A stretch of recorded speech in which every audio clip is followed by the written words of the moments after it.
Let's move on to Liverpool. They've been signing a few quality players. I have to say, very impressed with some of the business they've done. Dominic Szoboszlai, of course, McAllister, rumoured to be kind of linked to Lavia as well. What do you make of, let's talk about Szoboszlai. He's the big name. Pardon? Dominic Szoboszlai.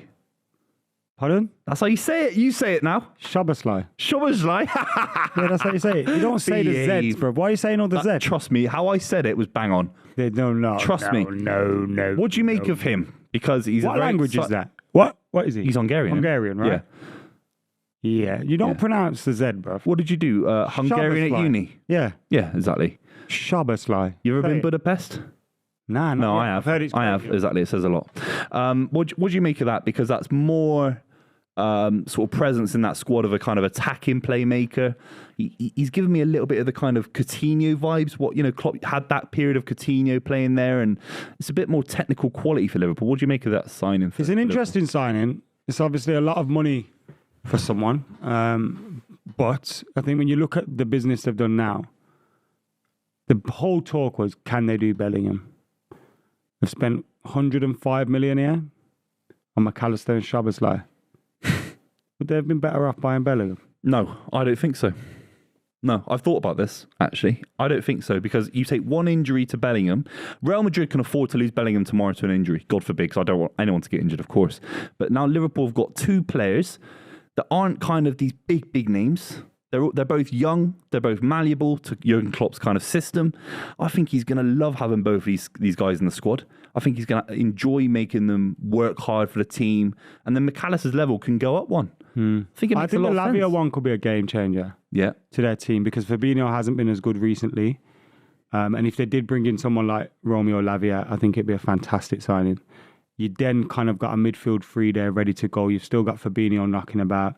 You might still have Thiago knocking about around that point in time. Harvey Elliott, Curtis Jones. Yeah, so they've got a lot of options, but it's just whether they hit the ground running. I think McAllister will. Yeah, I think he will. He looks like a Liverpool player. Yeah, I agree. It'll be interesting to see where he plays, because he's so flexible. Yeah, 100%. And you can imagine that Jurgen Klopp will want to use him maybe in a couple of positions, and then McAllister will kind of find his feet in the system somewhere, and then it will end up with him sticking to that. But Szoboszlai is, it could either be an amazing, it's going to be either a flop of the year or like that. It tends to be that with Liverpool. Albert Riera type. It's either Salah or it's Naby Keita. Yeah, it's one of them. It's either one of them. It's either Mane or it's football. They look good for Hungary. Hungary have been in a little bit of a resurgence. Yeah. But I don't know. I'm not as convinced it's going to be. I think McAllister's the closest thing to a sure thing you can get in Premier League football for me. I think he'll come in and do a fantastic job. Well. Replaces Milner in terms of his legs. Probably has a bit more legs, because obviously Milner's getting on. He's got 3 legs. Yeah, he's got extra legs, mate. Yeah, extra legs. That's what you sign these days. A Scottish Argentine guy with an extra leg. but even the World Cup win is fantastic, and that is a bit of experience that I think Liverpool fans will love, that he's a World Cup winner. He was a big part of that Argentina side as well. He wasn't a kind of squad player like Lisandro Martinez was, for example. So I think Liverpool will be a major force next season. The big thing for me, looking at Liverpool, that front three. Okay, when it was Mane and Salah, they had Henderson behind, they had Milner behind, Fabinho when he was in good form. Without that midfield looking strong and working hard and being energetic, they brought energy in Szoboszlai and McAllister. That front three could thrive. Nunes second season, Diaz back from injury. Will be better this season. You've obviously got Diaz coming back from injury. Yotta's still about. Cody Gakpo is going to be a year, 6 months in. Yeah, and he was looking good at the back end of last season. So you could be a little bit better for them as well. I think the front three is good. You've obviously got, the options that they have for their front three are good. You're looking at the back line. Is that good enough? They might need another centre-back. But I think Konate is great. I think the midfield is actually the answer to so many problems, because with more energy in midfield off the ball, the back line's protected. Looked the shadow of the man. But I think he was isolated. I remember the game against Napoli where Osimhen absolutely bullied Van Dijk. I thought, how is he getting in the little pocket? That Liverpool never used to give away that space. It was so hard to play through Liverpool because of that midfield three. And I think they lost a little bit of that. Plus Trent, if they tuck Trent into midfield as an inverted fullback. No. But I think it could happen. And it gives you more protection in midfield. He had the run of the field against Malta. He played against Leicester City in that kind of role as well, didn't he, at the back end of last season? He was fantastic. If Zinchenko can play inverted. You're suggesting Jurgen Klopp goes and sticks Trent in midfield. No, I'm I'd say saying the plays Champions right League, back, right back, Actually, positionally into right back into midfield. Basically, Malta's all in the Europa League, isn't it? But you know what I'm trying to say? I think there'll be a bit more protection for Van Dijk next season. You've still got Alisson there. You've got Robertson on the other side. They're not far off challenging next season. I think these signings are a big statement. And Lavia is the number one. Affect the season a lot. You play the I kids. say this every year. I say this every year. I said it about Arsenal. Yeah. It ruined their season. Yeah, it did. And I'll say it about Liverpool. Potentially ruin your season. I don't think a team can win the league and be in the Europa League. No, but if there's anyone that could manage unless they get knocked out early early. Yeah. But I can't see a team doing both. And the person we've not talked about enough is Jurgen Klopp. If he does get Lavia with these two players that they've signed, plus anyone else, I think you're right about the centre-back. He's the one man that has proven to disrupt Guardiola.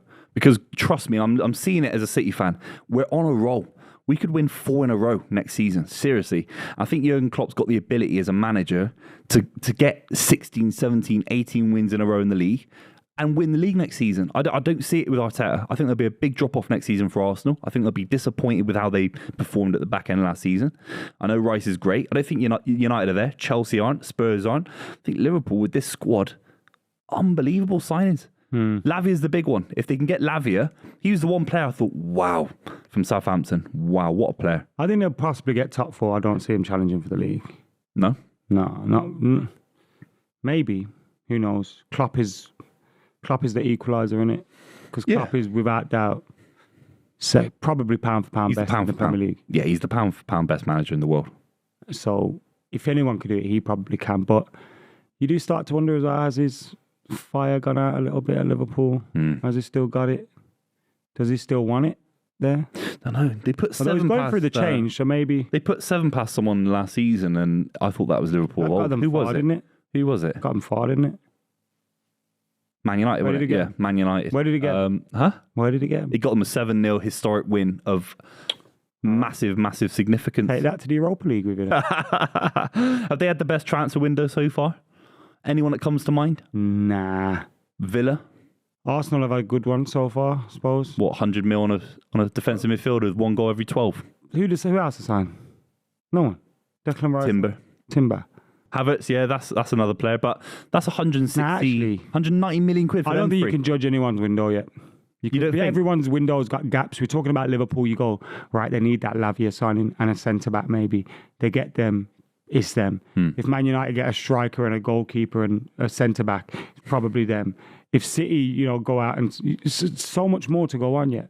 There's so much more. If you had to do it right now, who would it be? If you had to pick one team, for me, it would be Liverpool with this business. If it had to get done now, I'd probably say Arsenal because they've done most of their business. Bro, they spent 190 million on them 3 that we talked about. Timber's great. They've done most of their business, is why I'd say them. That's true. Yeah. Like, you know what I mean? Like, Man United haven't done most of the business they need to do. Liverpool still have holes that they need to fill. Yeah. But there's teams that still need to fill these gaps. Yeah. So Arsenal, for whatever reason, you can argue whether 105 million is a good deal or not. They've done the business they have to do. That's true.